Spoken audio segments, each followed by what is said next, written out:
Hurmatli tashqi iqtisodiy faoliyat ishtirokchilari, O'zbekiston Respublikasi Prezidentining 2025-yil 17-dekabrdagi 250-son farmon bilan 2027-yilga qadar tovarlarni bevosita chegarada import va eksportga rasmiylashtirish hajmini 2 baravarga oshirish belgilangan. Bu borada tadbirkorlarga bir qator yengilliklar yaratilgan.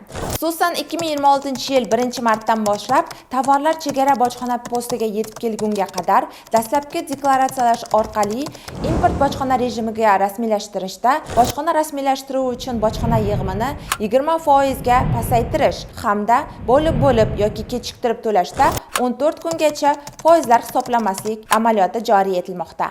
Shuningdek, bugungi kunda Davud ota chegara bojxona posti yonidan yangi bojxona terminali barpo etilgan bo'lib, ushbu bojxona terminalda tovarlarni bojxona ko'rigidan o'tkazish hamda import bojxona rejimiga rasmiylashtirish uchun barcha qulayliklar yaratilgan.